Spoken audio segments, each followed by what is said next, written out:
this isn't just one protest. It's got to be continuous. It's got to be every single day. You've got to be thinking about this because it's really important what the animals are going through, you know? After today, we want you to all go home and then think about how you can do more activism. If everybody here made the commitment to start some kind of group or to join some kind of group and do something, everybody has value within them that can do this, and we all need to work together as a team. We need to share what each other are doing, and just, that's the way that we can tackle this, you know, just stay on top of it all the time. I think we need to think more about what actually goes on in the laboratories. I want people just to focus on the restraining chair. This is what they use. Now all of you know, but I don't think the general public knows, that monkeys that are snatched out of the wild, female monkeys, made to breed in Mauritius, once their babies are born, the babies are snatched from them, and then they come here, to this country, to this university. Society is becoming more cruel. Vivisection is now on the increase. I don't see a rainbow ending. I don't see a Coca-Cola ending. All the toxic things we've been doing throughout the 20th century. You think you can blink and cross your fingers, nobody will go away? Of course it won't. I'm beginning and sad. I'm beginning to lose my faith in humanity. I think we're going to stop when we finally hit the wall of this madness. But in between then, we can fuck the system, we can trip it up, we can throw spanner in the works. Yeah. And every life saved is a victory. Every life saved. But just look at this monkey, and I know you will watch the videos. You've seen the struggling, the screaming. These are like people. Why do we think we are so special? Why do we think that we can do this to these creatures? Have a look at the leaflets. Have a look at the banners. Look into their eyes. They are no different from us. We want to think they are, but they feel the terror. Some of these monkeys have actually injured themselves and killed themselves in these restraining devices. It is so terrible. So they took these little marmosets and they shut them in cages, very similar to the ones that we had on Parker's Piece, and then they threw a rubber snake into the cage. They were terrified. They also screamed and shouted at them and played loud music to see what their stress levels would be. And then they examined the things that they'd implanted in their body to see how high their stress levels were. It got so bad that even a man, one of the men technicians standing by the cage, got the same reaction of terror and screaming and fear. There was nowhere they could escape to. So think of that. And what was it for? So why do they exist? Well, the modern era of scientific research could be argued to have begun 150 years ago in France with Claude Bernard, pioneer of physiology. He persuaded the scientific community at that time that similarities between animals and people were more significant than their differences. But we know now that these differences are in fact significant. Well, there are interspecies differences. There are differences in metabolic pathways, in molecular pathways, in biochemical pathways in bodies of different species. They absorb chemicals differently. They distribute them differently across the body. They break them up differently. They eliminate them differently. They affect different organs, different magnitude of effects in different species.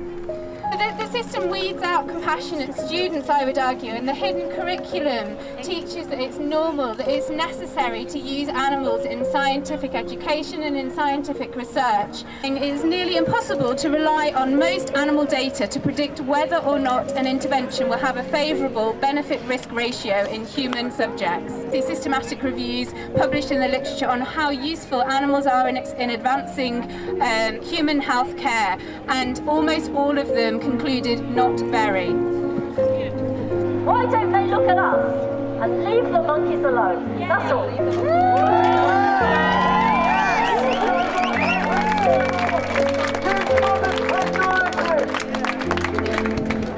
that's what I want to see, a world in which we respect animals, all animals, as our fellow beings, not toys to play with or to hunt for sport or to experiment on or to eat at our pleasure, but our fellow beings.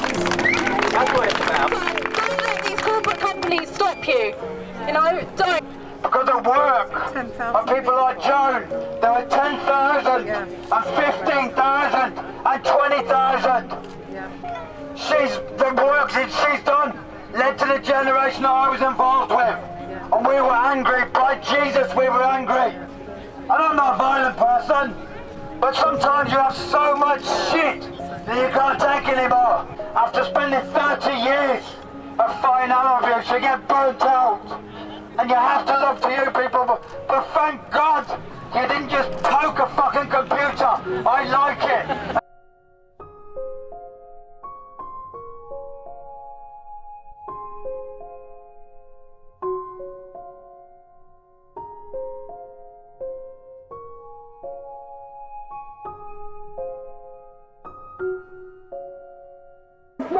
Excuse! There's no excuse! There's no excuse! There's no excuse! There's no excuse! There's no excuse! And when we represented a massive force to be reckoned with, and will always be a force to reckon with.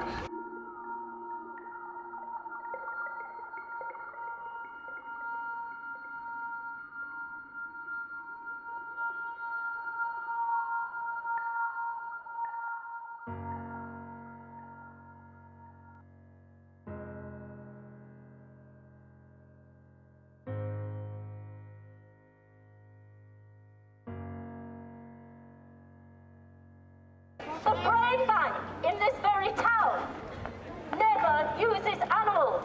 They only use the human brain, brains that have been donated to them.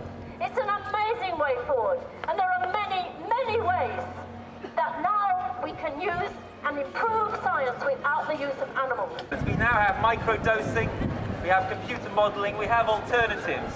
The Dr. Hadwin Trust, or the Lord Downing Fund, or the Humane Research Fund to do non-animal research.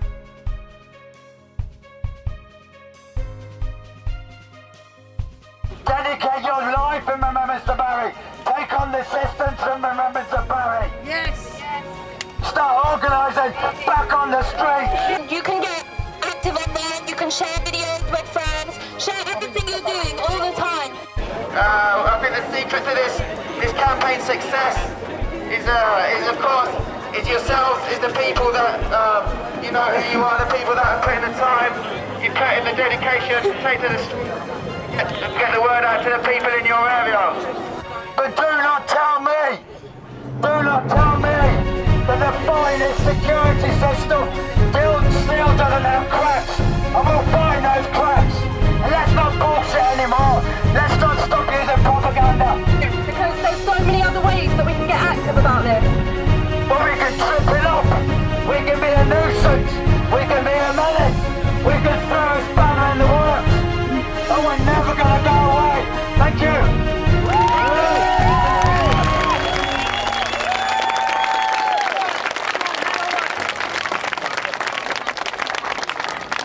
I believe that animals know more about what we do than we think they do.